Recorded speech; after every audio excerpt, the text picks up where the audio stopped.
Hi, I'm Jonathan Carmichael. I'm the president of EGA. And tonight we have an interview with Dave Nickles, the psychedelic cultural critic. Dave, thanks for joining us tonight on EGA Entheo TV. Hey, Ronny. Thanks for having me. It's great to catch up, and I'm excited to connect with EGA again. I just really want to touch base with you because we've just released your 2019 lecture, Notes from the Underground. And I just wanted to touch base and see if you had any reflections or updates on the subject since you delivered that talk.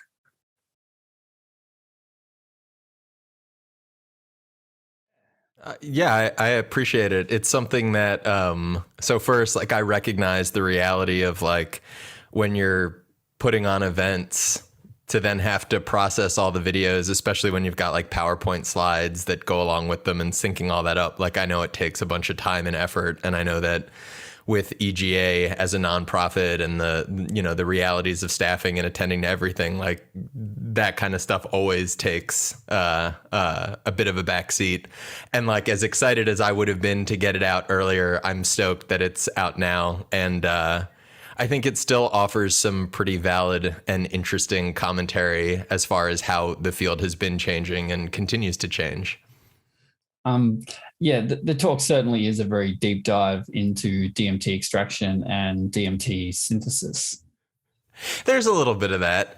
But I mean, considering the things, I would say, I think looking at things as far as cultural barometers and discussions of like 5-MeO DMT synthesis versus toad sourcing and things like that, I mean, I would say it is still as relevant, at least, as it was at the time. And I think perhaps more people are aware of and open to some of those conversations now, or at least I'd hope so.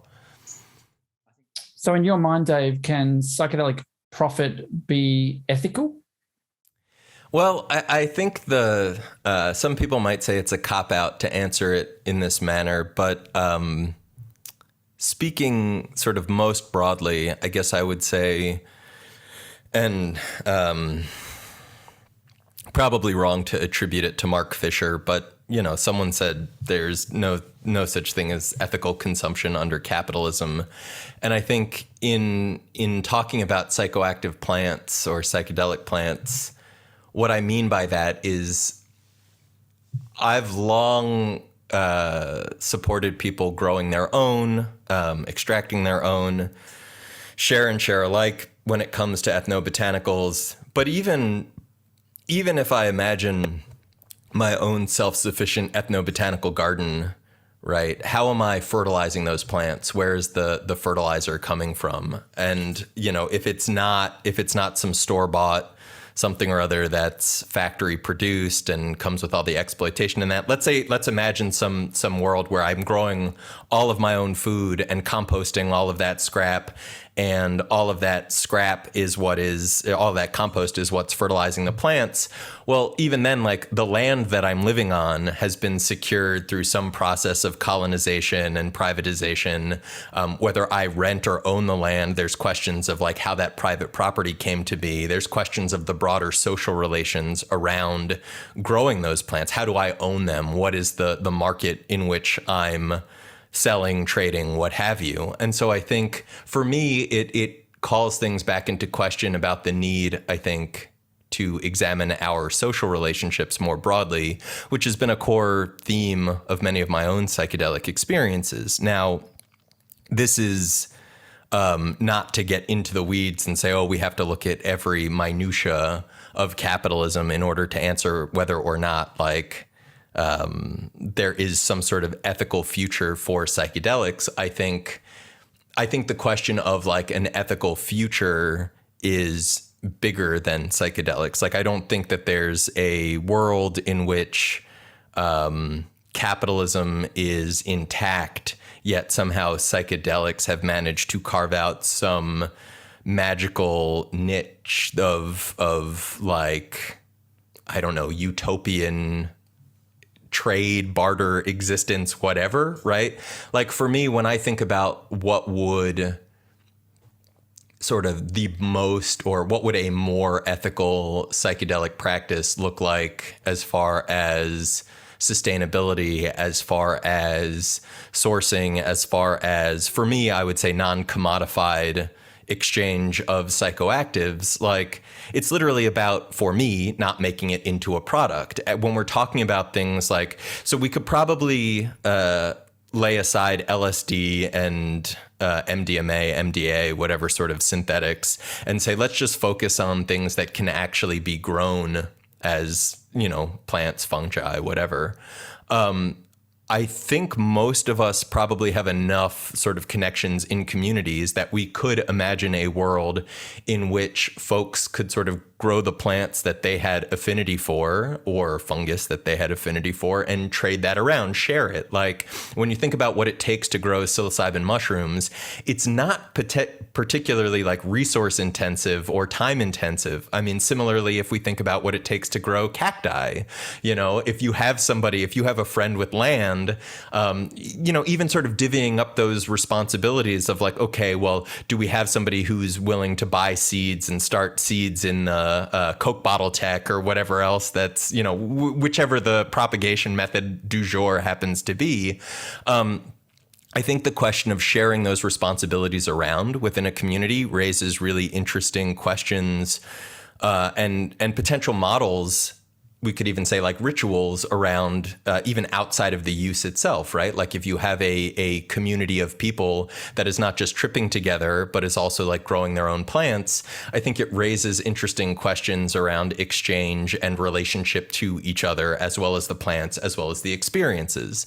And so for me, like, I don't think there's a world in which there are like corner store psychedelic vendors that somehow we imagine as being like, oh, well, they're an ethical supplier of these things and we go to the shop and do this, just because the realities of supply chains are kind of nightmarish. But if we imagine something that I think is in some ways less about the plants and more about the social relations around the plants, then I think interesting possibilities arise. And I think that those social relations should also be applied to more than just the growing of psychoactive plants.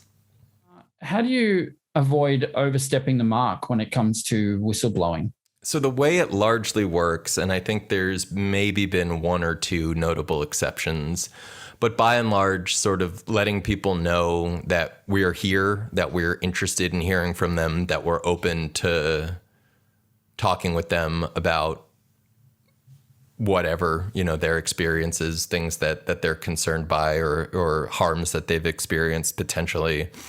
And I think for me, like, it really is less about like, send us your stories because we want to turn them into media, and more about saying, hey, like, there are a group of people who are willing to talk about the things that go down in these spaces. And that if you have an experience where you're tripping face and something questionable happens and you want to talk to people who know what it's like to be in those spaces, where you don't have to explain what it's like to be on a high dose of tryptamines, or what it's like, you know, why you might be looping, or why you might be unsure of what your sensory perceptions were in any given moment. And hey, like, there was this weird thing that was said or done, and afterwards when you tried to talk to the practitioner about it, you got gaslit and this, that, and the other. It's like, for me, I think at the forefront of this is the fact that, like, we're people with psychedelic experience who know that shit happens and are capable of talking to people about their experiences.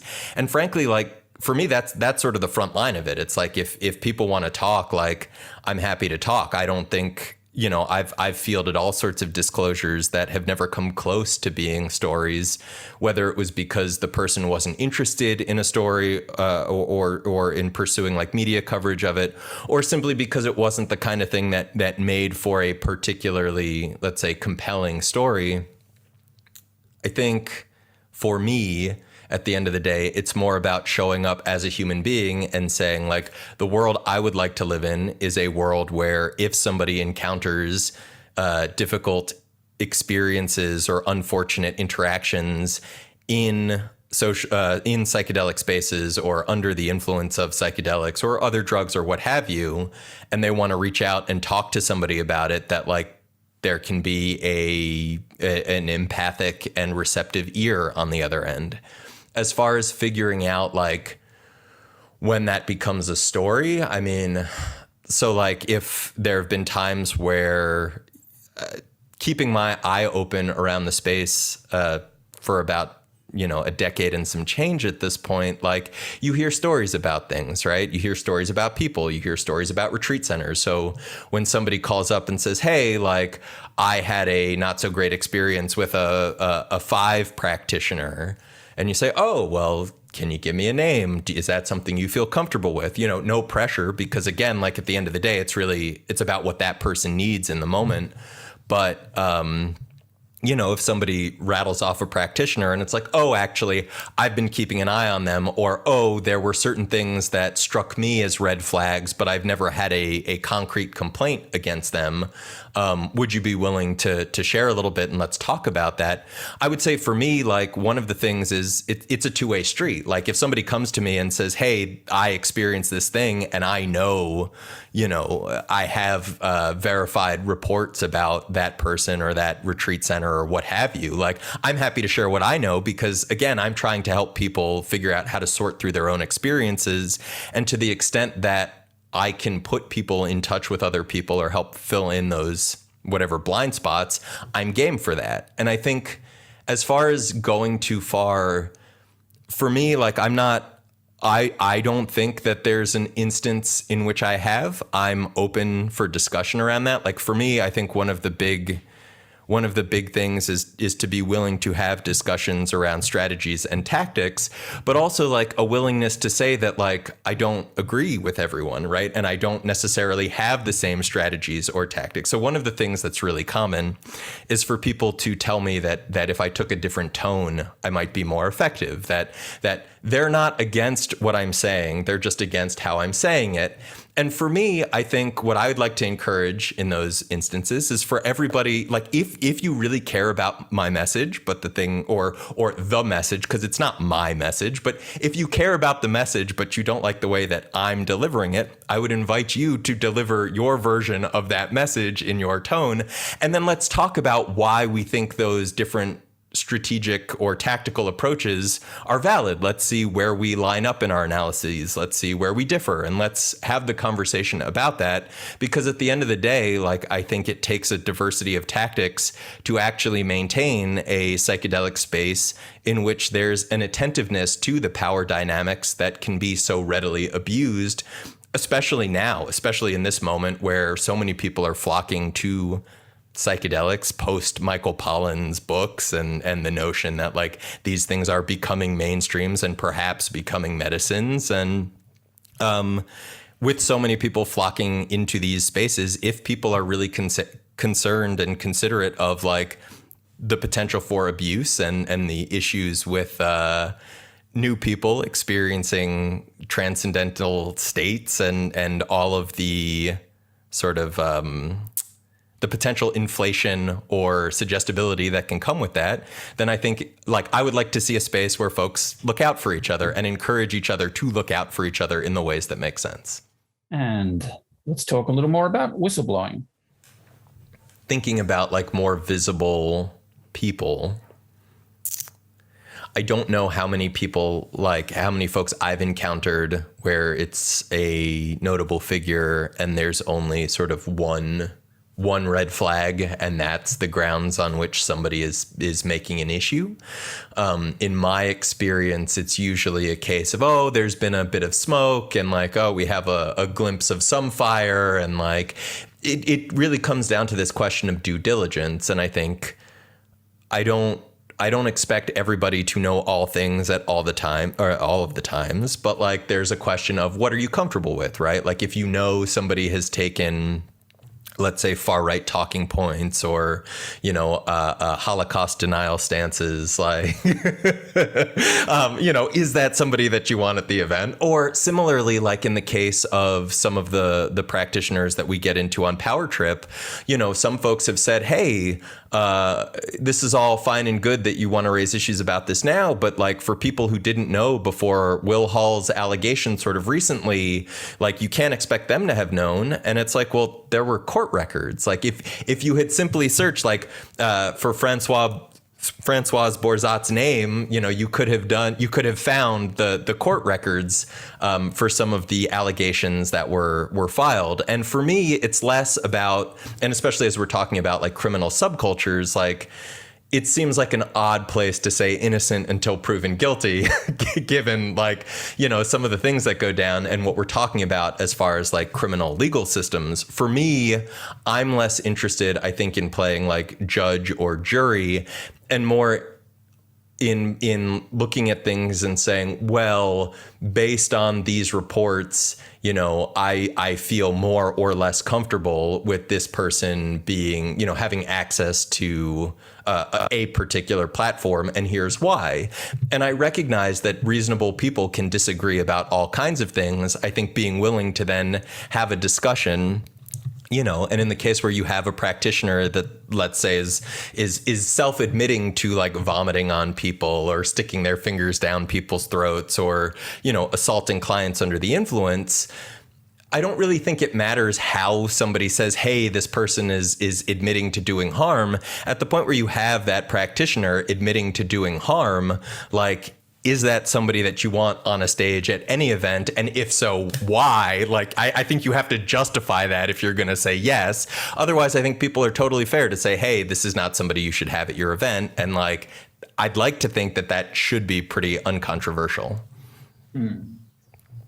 Well, I've definitely been given that order about you, Dave. But I'm sure. And so here, so we can get into that question about deplatforming, right? Like what maybe I could put you on the spot and say based on what grounds, but like why, like I'm happy to I don't know, put myself on the chopping block and say, if people have things that should disqualify me from having a platform to share my ideas, like I'm curious to know what that is. Like, I think I've done a pretty decent job of trying to advance anti-authoritarian, anarchist, hopefully like more egalitarian type ideas. I think at the end of the day, like I'm not interested in wielding power. I'm interested in distributing power as widely as possible. So in cases where I have taken tones or abrasive stances against people who I have encountered as abusing power, I'm loath to suggest that calling out somebody's abuse of power or harms is somehow as harmful or potentially more harmful than those harms themselves.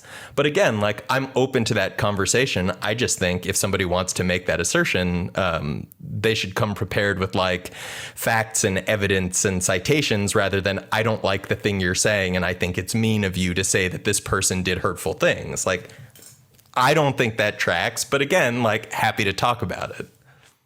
So, Dave, do you mind telling us a little bit about your new project and podcast, Power Trip?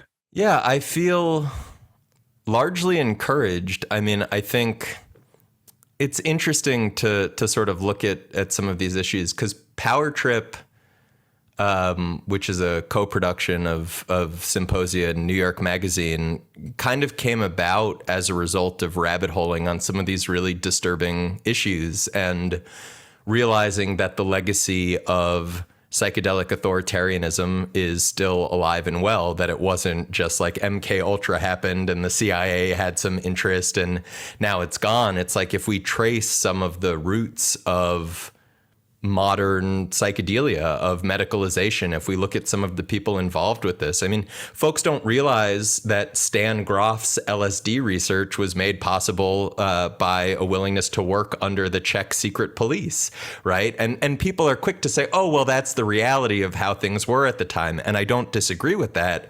But if we look at the reality, say, in the US at the time, right, that meant people working with the CIA, and that was MK Ultra. And if we look at what happened in those programs, there's really disturbing histories, and those histories haven't just stopped and gone away. And so when I think of something like Power Trip, to me, the project presents the opportunity to sort of ask the questions of, you know, if we know there have been these sort of authoritarian tendencies within psychedelic spaces, then what's happened to those histories, right? Where are those tendencies at the moment? What do they look like? What's going on?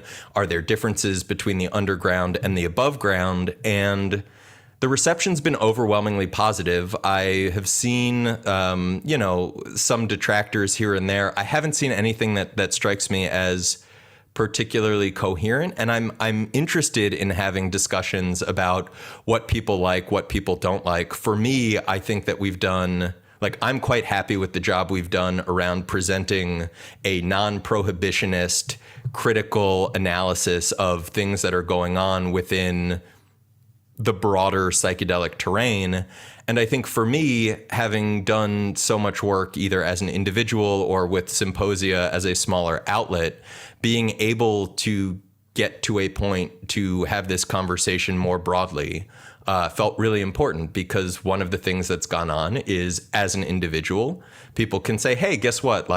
We're not going to have you out. We don't want to talk to you. We don't want to hear it. As a small organization, we're going to pretend like you're not there. And guess what? Even if you really want to have this conversation, the community is not going to have this conversation.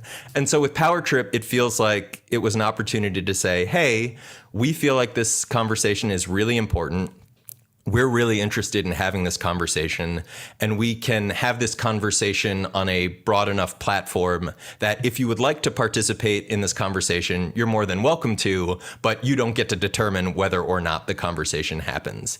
And so I think for me at this point, we're sort of in it. We're in the process of putting episodes out weekly, and I'm interested to see where the conversations are in a couple months. I'm interested to see less are people following along week to week, which we've gotten pretty good responses that they are. But I'm really interested in seeing what conversations can happen around this project, both as people feel more comfortable talking about their own experiences, but also as we're able to, I think, share the experiences that we have and then discuss our analysis and our understandings of what thing, the similarities and differences between types of experiences or things that get reported. How does the underground mirror the above ground, et cetera, and sort of, I don't know, I guess sort of see what new understandings come out of those conversations. So Dave, for those interested in getting to know more about your projects and contacting you, how can they get in touch? So for folks who are interested in checking out my work, you can visit psymposia.com. That's psymposia.com. For the podcast, psymposia.com/powertrip. You can also find it wherever pods are cast. Just search Cover Story Power Trip. Psymposia is active across social media channels. You can find me on Twitter at D_Nickles. That's D__Nickles. You can also shoot a tip if you have a tip for a story or something that you think is newsworthy. Feel free to reach out. tips@psymposia.com. And I think that does it for my pluggables. Thanks again, Dave, for joining us today on Entheo TV. Thanks again for your fantastic lecture, Notes from the Underground. Everyone should definitely go and check that out. You can find that on Entheo TV at the moment. And also, thanks for letting us know about Power Trip. You can check that out at a few places, but I've been listening to it on Spotify. It's been fantastic so far. Dave, have you got any final messages for us here? Yeah. Thanks so much for having me, Ronny. It's been really great to chat with you. I know it was kind of long and rambly, and we covered a bunch. I'm sure only some of it's going to be able to make it into that final cut. So I can't thank you and the EGA team enough for having me on. I'm looking forward to hopefully things changing around the borders and international travel and that whole nine, and being able to come out for another EGA. I know we've got the December conference penciled in, and I guess we'll see what happens in the meantime. But really looking forward to hanging again. Thanks.